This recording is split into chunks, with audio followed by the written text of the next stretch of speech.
नमस्कार दोस्तों। तो आज मैं आपको दिखाना जा रहा हूँ ओंकारेश्वर की पूरी परिक्रमा जो करीब 6 किलोमीटर की है।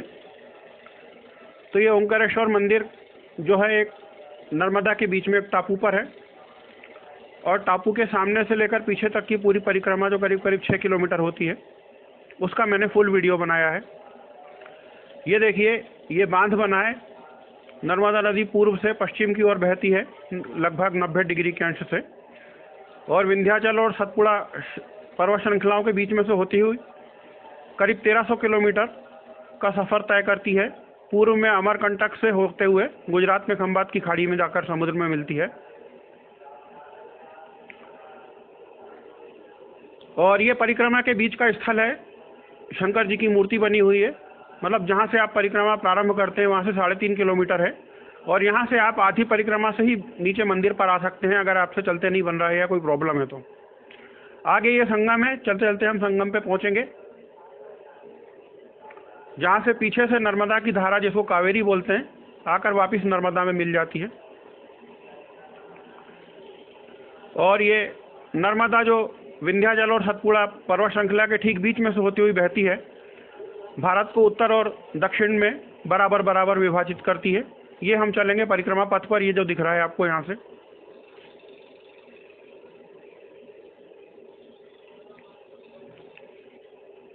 आगे ये संगम है जिसको त्रिवेणी संगम कहा जाता है।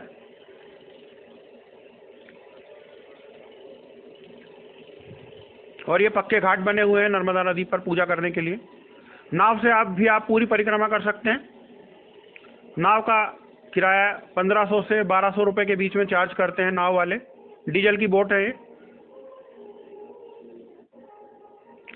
यहाँ से पुल से नीचे उतर के दाएं आप जाते हैं तो मंदिर की तरफ मुड़ जाते हैं और बाएं यहाँ से आप परिक्रमा प्रारंभ होती है पैदल पथ पर। बहुत बढ़िया पूरा पथ बना हुआ है।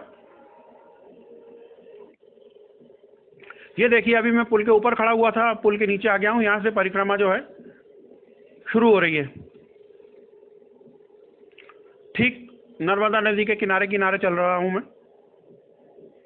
यहाँ से आप नाव भी ले सकते हैं इस पार से उस पार जाने के लिए या पूरी परिक्रमा करने के लिए। घने जंगलों के बीच में है। बहुत ही सुंदर है, पूरा मनमोहक दृश्य है।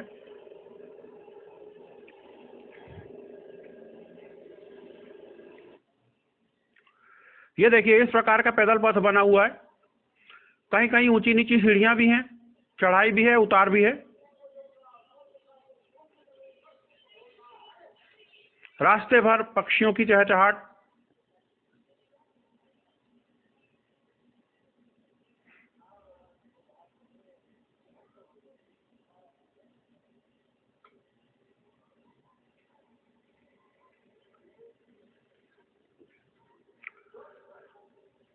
यहां से मैं सीधा आगे चला धीरे धीरे। रंग बिरंगे फूल, पत्तियां, बहुत ही मनमोहक दृश्य। और ये केदारेश्वर मंदिर है। इसकी विशेषता यह है कि सन 13वीं सदी का ये बना हुआ बताते हैं, लेकिन इसके अंदर मूर्ति नहीं है, केवल बाहर मंदिर बना हुआ है और नंदी जी की प्रतिमा जो है लगी हुई है, लेकिन अंदर मंदिर में मूर्ति विराजित नहीं है। इसका क्या कारण है ये इतिहासकार ही बता सकते हैं आपको।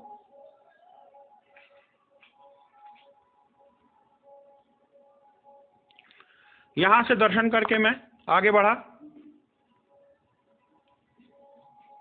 ये परिक्रमा से शुरू होते हुए पहला मंदिर पड़ता है। ये देखिए, अंदर प्रतिमा नहीं है, खाली मंदिर है ये। आगे मैं चलते हुए पहुंच गया करीब त्रिवेणी संगम पर। यहाँ लोग स्नान करते हैं। एक पुल भी अभी बन रहा है और यहाँ से आप देखेंगे मैं करीब 1200 मीटर आगे आ चुका था चलते चलते परिक्रमा में। पूरी कुल 6 किलोमीटर की है। और ये अब आपको पुल दिखेगा जहाँ पर मैं थोड़ी देर पहले ऊपर से खड़ा हुआ था और मैंने रिकॉर्डिंग की शुरुआत करी थी। करीब करीब 1.5 किलोमीटर आ चुका था मैं पुल से। ये देखिए, करीब 1.5 किलोमीटर पुल है जहाँ पर थोड़ी देर पहले मैं खड़ा हुआ था।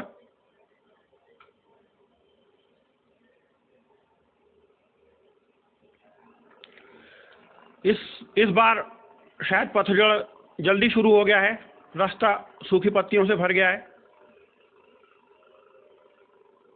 बहुत ही सुंदर वातावरण है। अभी हम नर्मदा जी के बहाव के साथ साथ चल रहे हैं, यानी पूर्व से पश्चिम की ओर। और त्रिवेणी संगम से जब हम वापस मोड़ेंगे तो हम नर्मदा की धारा के उल्टे उल्टे चलने लगेंगे, कावेरी नदी की धारा के।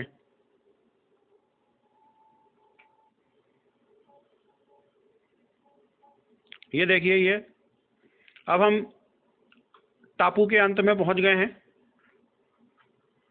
और थोड़ी देर बाद हम वापस मुड़ जाएंगे यहाँ से पीछे की तरफ। मंदिर के सामने से हमने परिक्रमा शुरू करी थी, अब हम मंदिर के पीछे आ जाएंगे थोड़ी देर में। अभी आपको ये पुल था नीचे, मैंने आपको दिखाया था। अब ये हम पुल के टापू के पीछे आ गए हैं। पीछे जो गंगा की धारा, नर्मदा की धारा है, इसको कावेरी कहते हैं। और ये कावेरी नदी नर्मदा जी में मुख्य धारा में जाकर वापस मिल रही है, इसको नर्मदा कावेरी संगम कहते हैं। अत्यंत ही मनोहारी दृश्य है।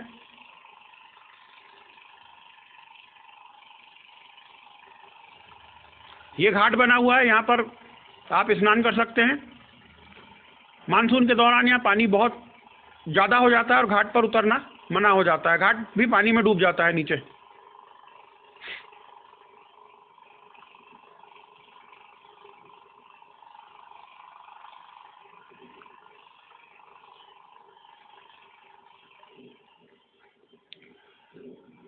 ये ऋण मुक्तेश्वर मंदिर है, जो परिक्रमा में केदारेश्वर मंदिर के बाद अगला मंदिर पड़ा, यानी ये संगम पर है, ठीक जहाँ पर नर्मदा कावेरी संगम है।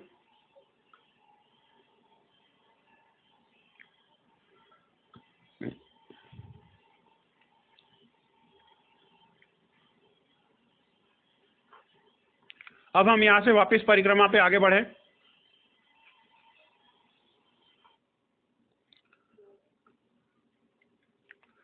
रास्ता भर पुराने ऐतिहासिक मंदिरों और उनके अवशेषों से भरा हुआ है। ये धर्मराज द्वार है, ये सब 13वीं शताब्दी का बना हुआ बताया जाता है। इन सैकड़ों साल पुराने अवशेषों को संभाल कर रखना भी आवश्यक होता है। अब ये घना जंगल शुरू हो गया पीछे, क्योंकि ये कावेरी के उस पार, यानी नर्मदा नदी में पानी ज़्यादा होता है, तो उधर से जंगली जानवर पार करके इधर टापू पे नहीं आते। जंगल बहुत घना है। हाँ, गर्मियों में जब पानी नीचे चला जाता है तब जरूर तेंदुए वगैरह इधर आ जाते हैं। जंगली सुअर घूमते रहते हैं यार रात को, लेकिन अंधेरे में। दिन में निशाचर प्राणियों के दिन में निकलने का समय नहीं होता। लोगों से मैंने बात की, बोले तेंदुआ कभी कभार आ जाता है, लेकिन चूंकि नदी में पानी अभी इस समय बहुत ज़्यादा है तो नदी पार करके नहीं आते जंगली जानवर। अत्यंत ही खूबसूरत जंगल है, परिक्रमा का भरपूर आनंद है।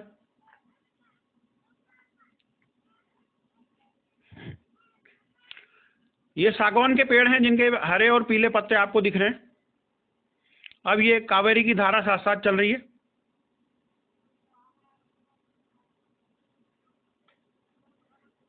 बहुत ही घना जंगल है और लगभग पूरे पेड़ ये सागौन के ही हैं। सागौन की लकड़ी बहुत मजबूत होती है, जिससे फर्नीचर वगैरह बनाए जाते हैं। अब आगे हम चले, गौरी सोमनाथ मंदिर पड़ रहा है, बहुत सुंदर है ये भी राष्ट्रीय स्मारक में आता है। क्योंकि मुझे पूरी परिक्रमा करनी थी, समय कम था, इसलिए मैं मंदिर के अंदर नहीं गया, बाहर से ही वीडियो बनाया मैंने।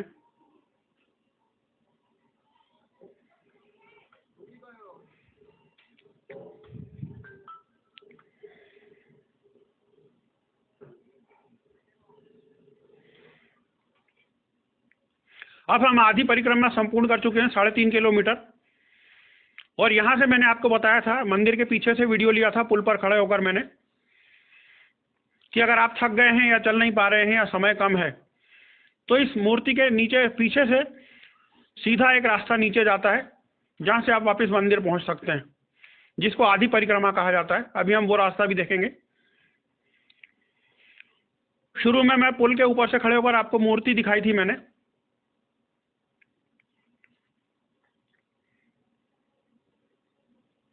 ये मूर्ति का अगला हिस्सा है। अब आप देखिए पीछे वो पुल दिख रहा है जहां पर मैंने खड़े होकर वीडियो रिकॉर्डिंग शुरू करी थी।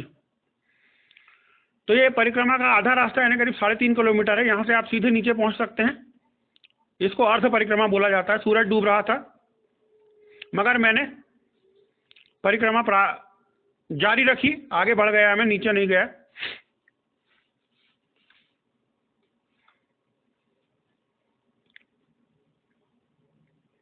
अब अंधेरा होना शुरू हो गया था। ये देखिए ये प्रतिमा है शिव जी की। अभी हम सामने थे इसके। ये लीजिए ये पुराने मंदिरों के अवशेष हैं जिनके बारे में कहीं कहीं कुछ विस्तार से नहीं भी लिखा गया है, कहीं कहीं कुछ जिनकी जानकारी है वहां बोर्ड लगे हुए हैं। ये सब खंडित हो रहे हैं, धीरे धीरे गिरते जा रहे हैं। अब ऊंची नीची चढ़ाई शुरू हो रही है। अब थोड़ी देर पहले मैं नीचे उतर रहा था, वापस ऊपर चढ़ रहा हूं। जंगल घना है। देखिए घरों में लाइट जलने शुरू हो गए, अंधेरा हो रहा है।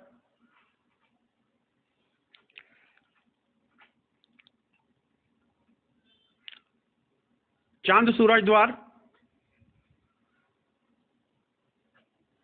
बहुत ही सुंदर बना हुआ है ये।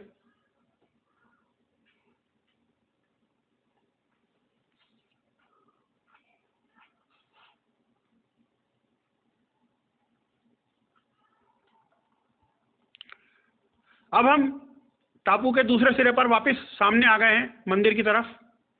अब हम वापस जो बांध से नर्मदा नदी आ रही है, अब हम इसके सामने जा रहे हैं। ये अंधेरा हो गया, लाइट जलने शुरू हो गए। नदी में बहुत ही मनोहारी दृश्य बन रहा है।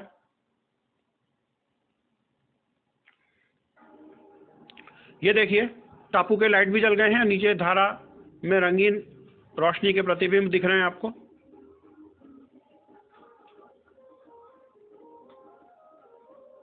रात के अंधेरे में भी नर्मदा जी का दृश्य बहुत सुंदर है। अब ये परिक्रमा के अंतिम चरण में हम आ गए हैं। ये झूला पुल है।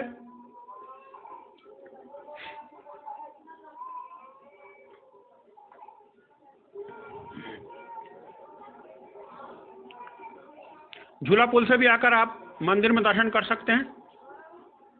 तो ये मैं झूला पुल में खड़ा हूं। अब मैं अंदर आ गया हूं। ये देखिए दर्शन के लिए कितनी लंबी भीड़ है। मैंने पूछा तो बोले अगर आप लाइन में लगते हैं तो 2 से 3 घंटे लग सकते हैं। त्योहार के दिन और भी ज़्यादा भीड़ हो सकती है। अभी महाशिवरात्रि आने वाली है, कोई अंदाजा नहीं क्या होगा। सामान्य दिन में 2 से 3 घंटे लग रहे हैं। आप देखिए कितनी भारी भीड़ है। नमस्कार। इस प्रकार हम समाप्त कर रहे हैं।